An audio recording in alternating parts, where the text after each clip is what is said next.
On our 3-year mark, I had everything set to pop the question to Emily.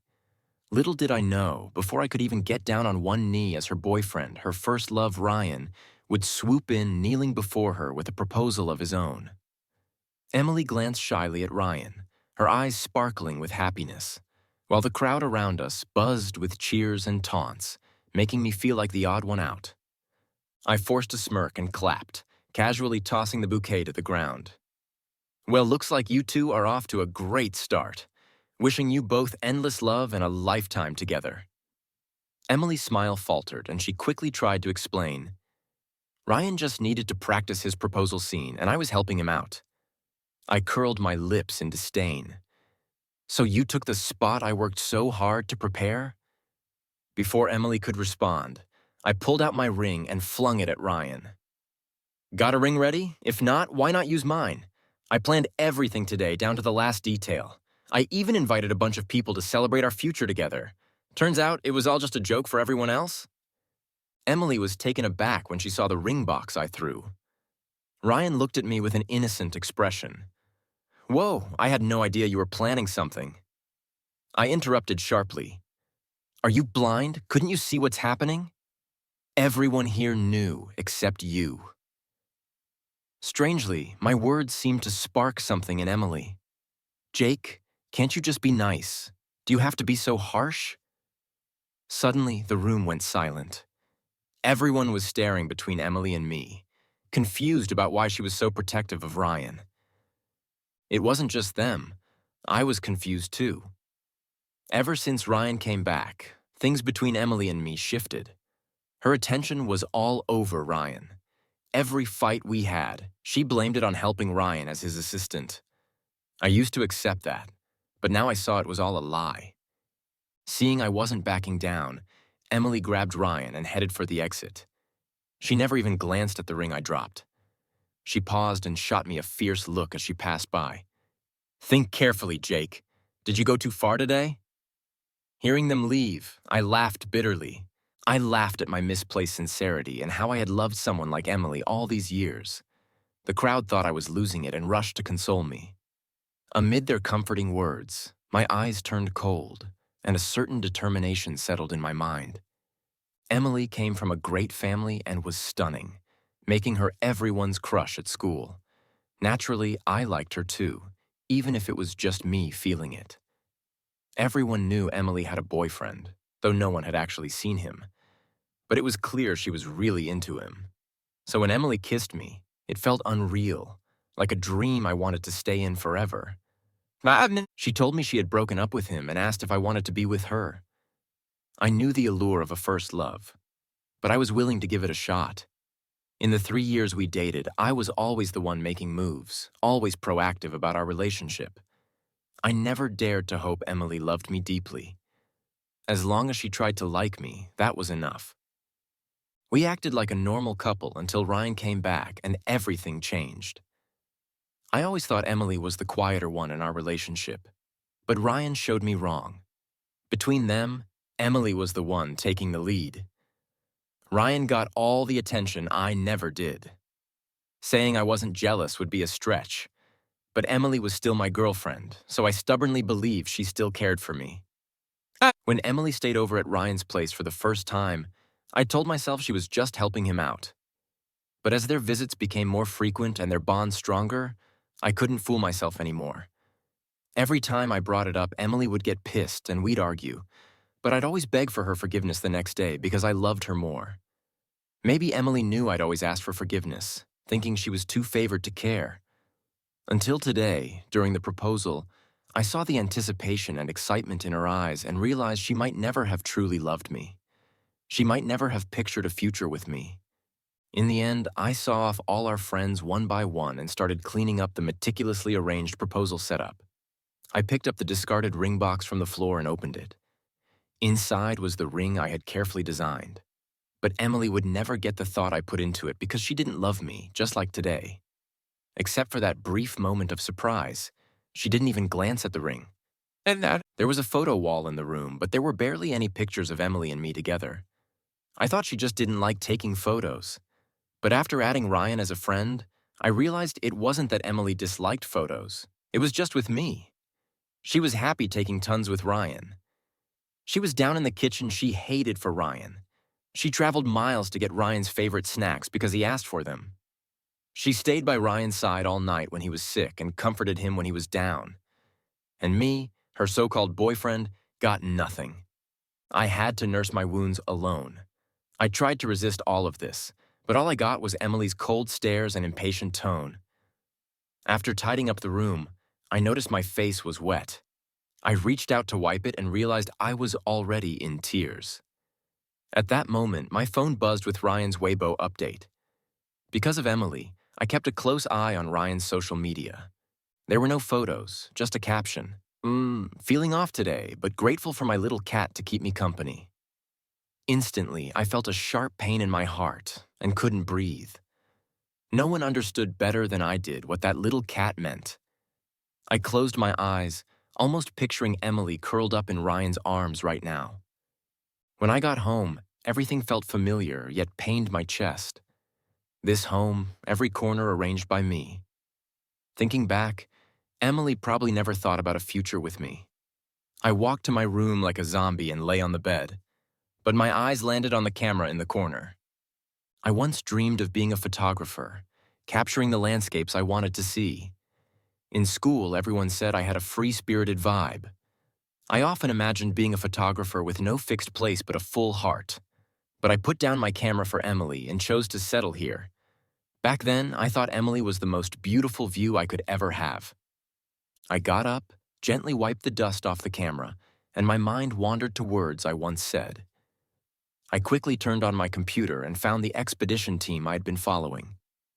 Sure enough, they still had a job opening for a photographer on their public page. I thought it over for a long time before finally submitting my application. Even when I fell into a deep sleep that night, Emily still hadn't come home. The next day, just as I left the bathroom, I heard the lock turn. But unlike before, I didn't go to greet her. Instead, I walked to the living room and turned on my computer. As soon as I woke up this morning, I saw that I had passed the initial screening. Now they needed some of my previous work, so I had to pick out some good shots to send over. I was so focused on the computer that I didn't notice Emily watching me. It wasn't until Emily approached me that I looked up. I just gave her a quick glance before returning to my work. Emily's face instantly turned cold. "Jake," she said. I didn't stop and replied impatiently. "What's up?" Emily had never been spoken to that way before. "Jake, what are you doing? Still upset about yesterday?" I'm not mad. I'm just working." "Yesterday, you were the one who started things off. Good thing Ryan didn't ask you to apologize." "You shouldn't." I frowned and looked at Emily. "I'm not mad." Her words faltered. Seeing the sent successfully message on my computer, I stood up. "Since you're not mad, I'll forgive you. From now on, I ignored what Emily was saying and walked past her. Just as I reached the door, Emily's voice stopped me. "Jake, what are you doing? What do you want?" I looked at her, confused. "What do you mean?" "I'm just going to my room to get my camera." Without waiting for her response, I went into my room. When I came out with the camera, Emily was already gone. In the days that followed, I was busy traveling with the expedition team. I thought Emily wouldn't come looking for me for a while, but I was wrong. When I got to the door, I heard voices inside. I frowned since it sounded like more than one person. I opened the door to see Ryan sitting on the sofa and Emily busy in the kitchen. Emily brought cut fruit to Ryan and said, "Ryan will be staying here for a while. Also, please tidy up the room and make it comfortable for him." I clenched the keys in my hand, feeling a chill in my heart, but just gave a slight smile. "Sure, I'll tidy it up in a bit." Emily looked surprised for a moment. "Fine, if you can tidy it up now, that'd be best." I didn't look at them again and went to my room. Soon after, the doorbell rang, and Emily went to answer it. It was the delivery person, and Emily happily took the food. She brought it to Ryan, but noticed that there were only 2 dishes and a bowl of rice. She looked at me unhappily. "Why is there so little food? And it's potatoes, which Ryan doesn't like." I sneered, walked over, and picked up the food. This is my meal, not yours. Why does it matter if Ryan doesn't like potatoes? I like them, and that's that. Jake, are you still mad at me? I'll apologize to you. Right, why should you apologize? Ryan, you did nothing wrong, Emily interrupted. I kept eating and casually checked the expedition team's info. Seeing that I wasn't cooperating, Emily got angry. Jake, are you giving me attitude? I shook my head and looked at her calmly. No, I'm just handling some stuff. What stuff? You? I frowned. I don't have any work. I curled my lips disdainfully and looked at her impatiently. I took my food to the dining room, and Emily's face turned pale before she started reading my words. Soon I got the news that I had passed the final review by the expedition team and was scheduled for a medical exam. When I arrived at the hospital, I unexpectedly ran into Emily and Ryan. They were heading towards the obstetrics department. I followed them and saw them pick up a stack of reports from the self-service kiosk. Ryan's hand gently touched Emily's belly as he held her close.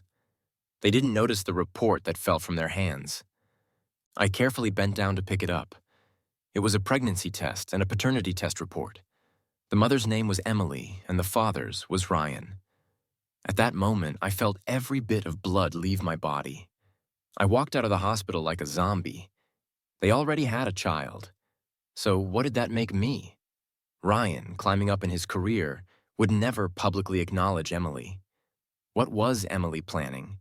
Did she want me as the fallback guy to be the father of the child and help Ryan raise it? A flood of thoughts rushed through my mind. All my frustration and grievances overwhelmed me then. Just then, a call came in. It was the expedition team leader asking if I was sure about joining as a photographer, seeing I was still hesitant at the hospital. My answer was clear. I'm in. After hanging up, I looked back at the hospital. I knew Emily must be eagerly awaiting the child's arrival, but only because it was Ryan's child. I gave a bitter smile. Fine, let it be. These past few years, I had been blind. I rushed home to pack my stuff and booked a flight to another city. My disgust for Emily was at its peak. I even sold the house before leaving. How could I let Ryan live comfortably in the house I bought? I had fought to buy that big house so Emily could have a better life with me. To afford it, I didn't know how many drinks I had or how many sleepless nights I endured. But I believed I was happy, thinking I was fighting for a beautiful future with Emily. Later, I realized I was wrong. Emily didn't care about any of it.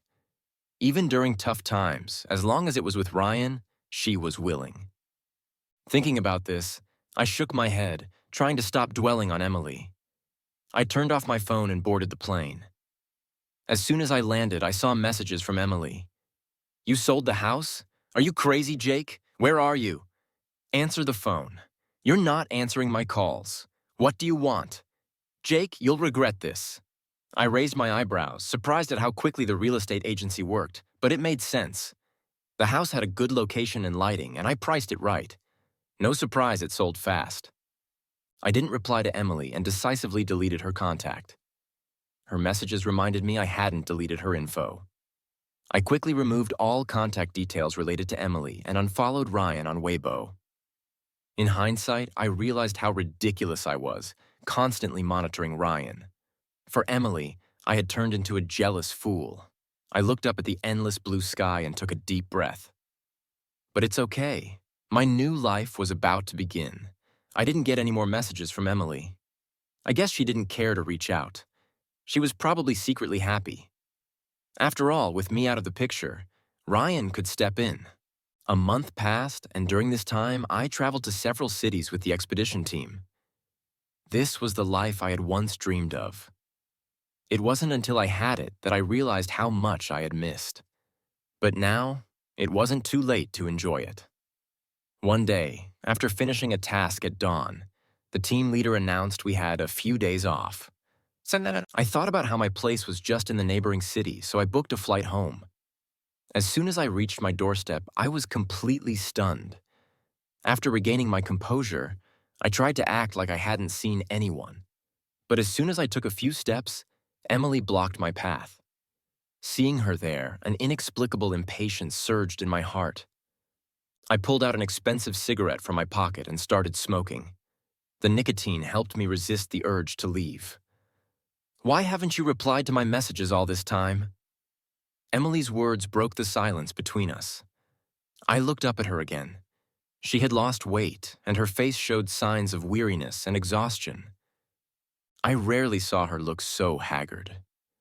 Most of the time, she looked like a spoiled princess, always giving me a slightly disdainful gaze. But now, her eyes were red-rimmed, and she was trying hard to hold back her tears while staring straight at me. I looked away, unwilling to face her any longer. Surrounded by smoke, I pulled the corners of my mouth. We broke up, Emily. Her face turned pale instantly. You never told me, I sneered. Can I say it now? I don't agree. I frowned. Emily, what's the point? You don't love me. Isn't breaking up what you want? Her expression froze. Then she looked at me in panic. Are you talking about Ryan? I told you there's nothing between us. Why don't you believe me? I coldly watched Emily's clumsy attempt to explain. Even now, she was still pretending. I really admire your acting skills, Emily. I said coldly, you should go be an actress. Seeing her try to explain, I lost the desire to continue the conversation. Do you have any other business? Miss Emily, if not, I'm leaving. With that, I bypassed her and tried to leave, but Emily reached out and grabbed my sleeve. Am I bothering you? Don't you have time tonight? Maybe next time? I didn't want any more interactions with Emily, so I cut her off directly. I'm busy tonight. Someone's waiting for me at home. After speaking, I glanced at Emily with dissatisfaction. She had never been treated like this by me before and understood the underlying meaning of my words, turning even paler. And there won't be a next time. I didn't like my life being disturbed by people I disliked. If you don't leave, fine, then I will. With that, I pulled my hand free and left straight away. A strange emotion surged in my heart. It felt like something I had wanted for a long time was finally mine. But unfortunately, I no longer needed it. That night, I didn't go home to sleep. I saw that Emily didn't seem to plan on leaving, as if she was determined to wait at my doorstep. So, I spent the night drinking at a bar and then slept at a nearby hotel. I thought after what I said, Emily would leave once she saw me walk away. But when I returned home, I saw her squatting there. She was sitting with her eyes closed, seemingly resting. She was even wearing high heels. I ignored Emily and went to open the door. You're back. The sound of the key turning woke Emily, and she stood up unsteadily. I didn't look at her and walked straight inside to pour myself a glass of water. The alcohol from last night made my stomach uncomfortable. From the doorway, Emily's voice came. Did you drink last night? You smell really strong. You have a stomach condition. You shouldn't drink too much. My sarcastic words cut her off, and she suddenly fell silent, looking at me with those same eyes, as if I were the one at fault, as if I had trampled on her sincerity, used her, and cheated. I closed my eyes, feeling exhausted. Emily, why are you here? We're done. You can go live your happy life with Ryan now. Saying this, I went to close the door, but Emily held it open. I looked down at her, my eyes full of impatience and indifference. She seemed hurt by my gaze, looked away, and murmured, Jake, can we talk? I suddenly laughed. Why should I talk just because you want to? Do you really think I'm a dog coming and going at your command? I stepped back, looking at her with a smile that didn't reach my eyes. What? Ryan doesn't want to go public with you, so you're coming back to me, the simp? Emily's face turned pale for a moment, but I pretended not to notice and continued speaking. Want to talk? Sure. Bring back the engagement ring I prepared for you, and we'll talk. Emily's expression went blank for a moment. Of course, she must have forgotten about the ring, so without waiting for her response, I closed the door. After a while, I heard Emily's muffled voice from outside. Wait for me, Jake. Listening to the sound of her high heels fading away, I finally couldn't hold it together and slumped to the floor. I thought Emily wouldn't come back for a long time. After all, how could she find that ring? I had given it away casually, but reality hit me hard again. Looking at the ring in my hand, I couldn't understand how Emily found it. I thought it might be a replica, but the letters I had carefully engraved inside the band were there. Even the material and texture were exactly the same as the original. I knew Emily had indeed found the real ring. I sighed. I had said it, so I couldn't backtrack. It's rare to find that ring. My reaction seemed to surprise Emily. She started to explain again. There really was nothing between Ryan and me. We've been over for a long time. I gave a cold laugh. Are you sure, Jake? Jake, listen to me. Seeing Emily's flustered expression and her mouth opening to explain, my mind flashed back to what I saw at the hospital. Jake, can you give me another chance? I can explain everything. I laughed without humor. You can explain. Lie to me. But what about the child in your belly? As a man, it's hard not to mind being cheated on. Ryan's existence would always be a thorn in my heart, especially now, with Emily carrying someone else's child. Emily's eyes widened slightly. You? How do I know? Right, Emily, I saw it with my own eyes. Jake, listen to me. Seeing Emily reach out to grab my hand, anger surged within me. Don't touch me. She stumbled back a few steps.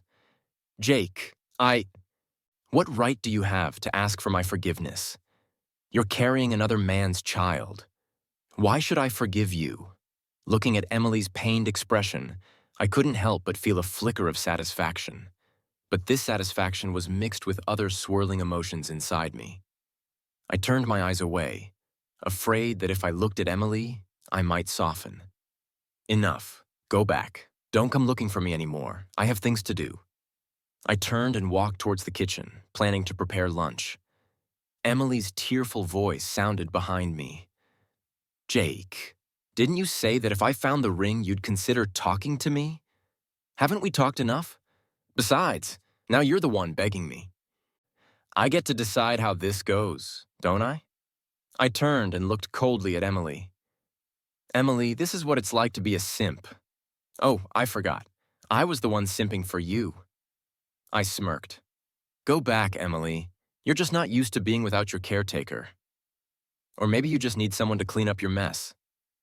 No, it's not like that. Seeing Emily's tear-streaked face, a wave of irritation surged within me.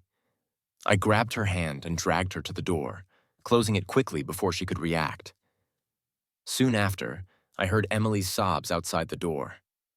If you keep crying at my door, I don't mind calling the police to report a disturbance. Emily cried for a while longer, but eventually left. But this time, I seemed to have underestimated Emily's determination because I saw her again at my doorstep. I didn't want to get tangled up with her any further and stepped past her towards the elevator. Jake, I was wrong. I really was. Please forgive me. I'm begging you. Hearing Emily's pleading tone, my steps faltered for a moment. From behind, her tearful voice continued. The child was just an accident. I didn't mean for it to happen. No, what if you abort and then blame me for it? I won't. Jake, But I didn't want to hear any more of her explanations. I just coldly watched the elevator doors slowly close. I didn't expect her to follow me downstairs, but because she was wearing high heels, she stumbled and fell at the lobby desk. I turned around and saw Emily slumped on the ground through the glass doors. She covered her face with her hands, crying continuously, murmuring apologies. I bit my lip, suppressing the emotions surging inside, and approached her. Emily, I am not your dog. You can't just throw me aside when you don't want me and call me back when you do. I started to walk away, but Emily grabbed the hem of my shirt. Looking down, I saw her tear-streaked face gazing up at me. I used to think that if Emily ever wanted to break up, I'd beg her not to, but reality was completely different from my imagination. Jake, don't go. I really can't live without you. I really like you. Hearing Emily say these words, I felt no joy. If she had said these things earlier, maybe everything would have been different.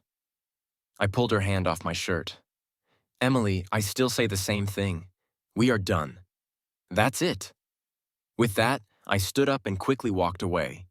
It wasn't until I couldn't hear her crying anymore that I allowed myself to fully release my emotions. Saying I wasn't sad or heartbroken would be a lie. After all, I had truly loved Emily for so many years. But how could I trust her? There was always Ryan between us. No, perhaps there was more than just Ryan.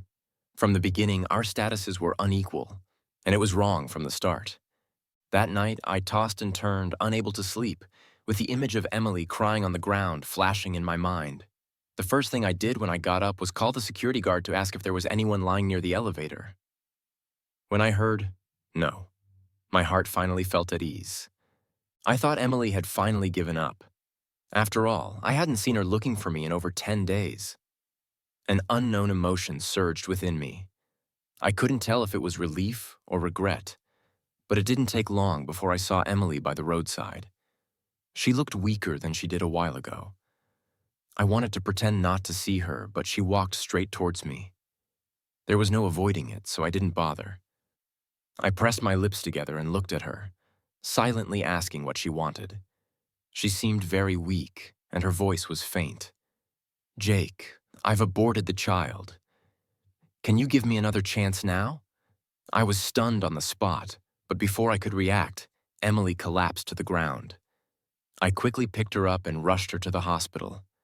After paying all the fees, I looked at Emily lying weakly in the hospital bed and felt very tired, but I was still clear that I couldn't soften. In fact, during these past days, I realized my life could go on without Emily. Without her, I could live better, happier. I enjoyed my current life and didn't want to go back to the past. So I couldn't soften towards Emily. I was sure I no longer loved her as I did before. I think I had finally let go. I placed the prescribed medicine on the bedside table and was about to leave. But suddenly something grabbed my hand.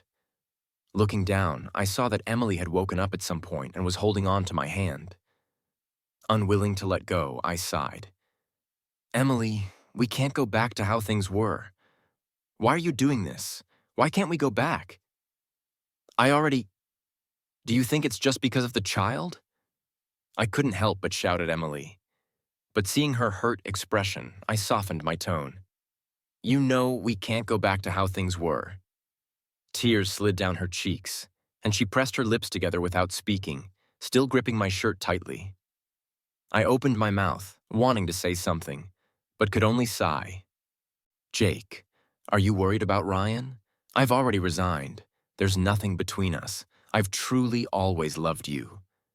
Hearing Emily say she loved me no longer stirred any emotion in me.